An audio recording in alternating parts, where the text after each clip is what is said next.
I think what makes a scientist is somebody who really likes to answer questions, somebody who is looking to discover something. They're really inquisitive. They want to know why, what, how. People that like to tinker, and also, I would say, people that like to categorize things, like to put things into compartments and figure out how all the compartments come together to make a whole object. So you'll find scientists, we used to talk about the ones that like to take stuff apart and the ones that like to put stuff together. And so those are the kinds of people that I find are what makes a scientist.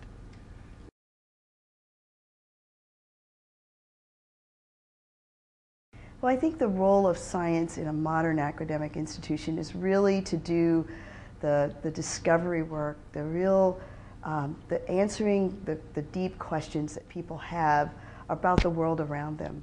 And so the scientists here at Cornell are working on everything from, you know, what's going on with climate change, all the way to agriculture, to what's happening when we eat food. And so there's just all kinds of different aspects of science that people can look at.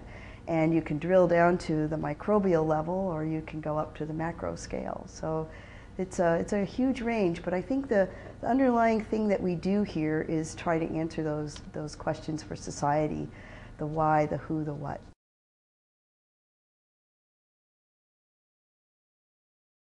Well, I think the scientists can really help us answer the questions that we have, and also can provide the information that we need to make informed decisions.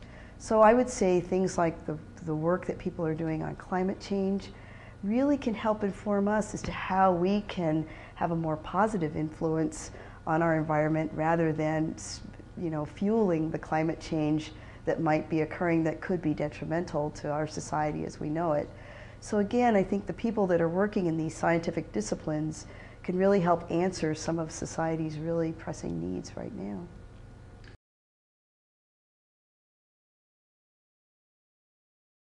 Well, I think the role should be twofold. One is to be a good citizen, and the other one is to share what you know and to participate. And sometimes scientists tend to stay in the lab, like this beautiful lab I'm in now, and we don't tend to get out and socialize.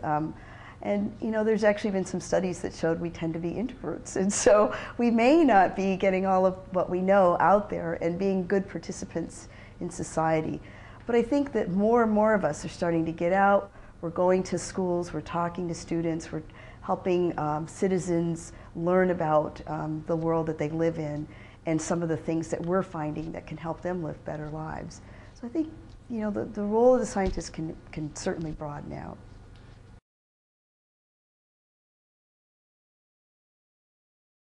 I think it's a critical role for the scientist to be as neutral as possible, but to really bring out the facts, the things that they have found out from their research. And when we get to controversial topics like the Marcellus Shale, I think the scientists have a critical role to talk about exactly what is the shale, how does it work, and what are all the possibilities, the good ones and the bad ones, in terms of what can happen. And so then when we say scientists, we're not just talking about the natural scientists, but we also need to bring in the role of the social scientists and the people that can help us put the whole thing into context and help us see the entire picture.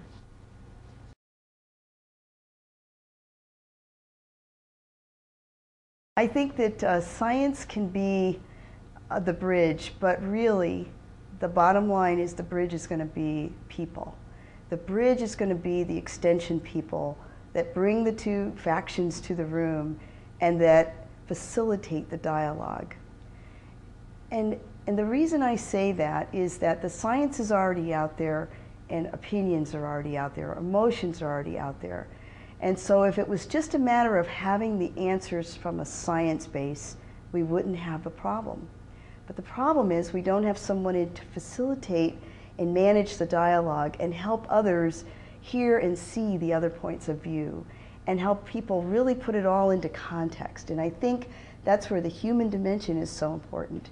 And we can miss that if we only think we're going to get everything we need off the internet or the web, and we already have all the answers, because we don't, because there's an emotional piece and there's a human dimension. And the only way to work through that is to talk it out and to have the dialogue.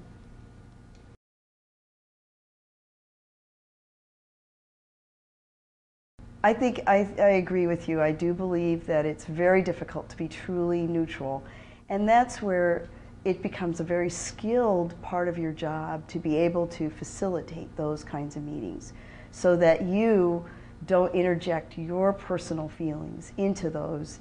Let those groups, let the representatives of the warring factions be able to have their dialogue, and you have to sit back. And it's very difficult. I've been in a couple of those where, you know, I've said to myself, I have to just completely stay quiet because I feel very strongly one way. And it's just very difficult to do that. But that's a skill that a good extension person can have, is that they can bring together and facilitate a meeting and not interject their own personal bias into the mix. Because we all have it. We all have ways that we were raised, or things that we grew up on, and things that we might value that someone else won't.